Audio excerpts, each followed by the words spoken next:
Sequential gear box. കേട്ടാൽ ഭയങ്കര complicated ആയിട്ട് തോന്നും, പക്ഷെ അത്ര കോംപ്ലിക്കേറ്റഡ് ഒരു സാധനമേ അല്ല. ഒരു ശരാശരി മാനുവൽ ഗിയർ ബോക്സിൻ്റെ വർക്കിംഗ് എന്താണെന്ന് മനസ്സിലാക്കി കഴിഞ്ഞാൽ നമുക്ക് ഇതും വളരെ എളുപ്പം തന്നെ മനസ്സിലാക്കാം. പേര് പോലെ തന്നെ ഒരു സീക്വൻസ് ഓഫ് ഓർഡേഴ്സിൽ ഗിയറുകൾ ഷിഫ്റ്റ് ചെയ്യുന്നതിനെയാണ് സീക്വൻഷ്യൽ ഗിയർ ബോക്സ് എന്ന് പറയുന്നത്. First, second, third, fourth, fifth, sixth ഇത് അപ്പ് ഷിഫ്റ്റിലും ഡൗൺ ഷിഫ്റ്റിലും.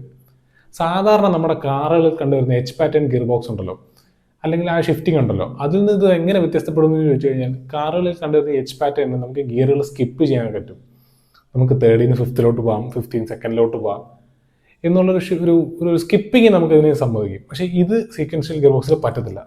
ഒരു എഞ്ചിനിൽ എങ്ങനെ പവർ ട്രാൻസ്മിഷൻ നടക്കുന്നതെന്ന് ചോദിച്ചു കഴിഞ്ഞാൽ എഞ്ചിനിൽ നിന്ന് ക്ലച്ച് വഴി ഇൻപുട്ട് ഷാഫ്റ്റ് വഴി ഔട്ട്പുട്ട് ഷാഫ്റ്റിലോട്ടാണ് എത്തുന്നത്. ഇതിൽ ഞാൻ പറഞ്ഞ പോലെ ഇതിൻ്റെ സെലക്ഷൻ മെത്തേഡിലാണ് ഇതിലെ വ്യത്യാസം നമുക്ക് തിരിച്ചറിയാൻ കഴിഞ്ഞത്. ഇതിന് വേണ്ടി സ്പെസിഫിക് ആയിട്ടുള്ള ഒരു ഗിയർ സെലക്ടർ ഉണ്ട്, ഒരു സെലക്ടിങ് ഷാഫ്റ്റ് ഉണ്ട്.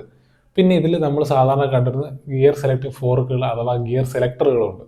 ഇതിലുള്ള ഗിയർ സെലക്ടർ ഉണ്ടല്ലോ, ഈ ഗിയർ സെലക്ടർ വഴിയാണ് നമ്മൾ പാഡൽ ഷിഫ്റ്റ് വഴിയോ ഗിയർ ലിവർ വഴിയോ നമ്മൾ ഗിയറുകൾ തീരുമാനിക്കുന്നത്. ഇതുപോലെ നമ്മളെ ഗിയർ സെലക്ടിങ് ഷാഫ്റ്റിൽ 3 ഗ്രൂവ്സും കാണുന്നുണ്ട്. ഈ 3 ഗ്രൂവ്സും 3 പാറ്റേൺ ആണ്.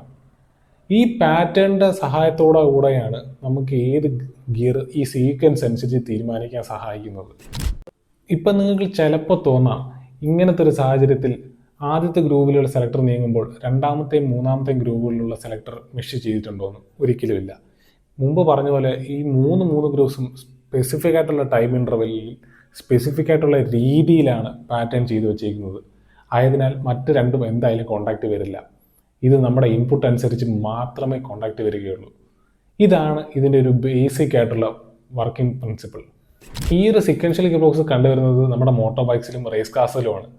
എന്തുകൊണ്ട് ഇത് ട്രാക്കിൽ ഉപയോഗിക്കുന്നതെന്ന് ചോദിച്ചു കഴിഞ്ഞാൽ മാക്സിമം പവർ യൂട്ടിലൈസ് ചെയ്യാനാണ്. മാക്സിമം പവർ ആ ഗിയറിൽ നിന്ന് കിട്ടാൻ വേണ്ടിയാണ്. നമ്മളിത് റോഡിൽ ഉപയോഗിക്കാത്തതിൻ്റെ കാരണം അത് തന്നെയാണ്. നമ്മുടെ ട്രാക്ക് അല്ല റോഡ്. നമ്മൾ ട്രാക്കിൽ ഓടിക്കുന്ന പോലെയല്ല നമ്മൾ റോഡിൽ ഓടിക്കുന്നത്.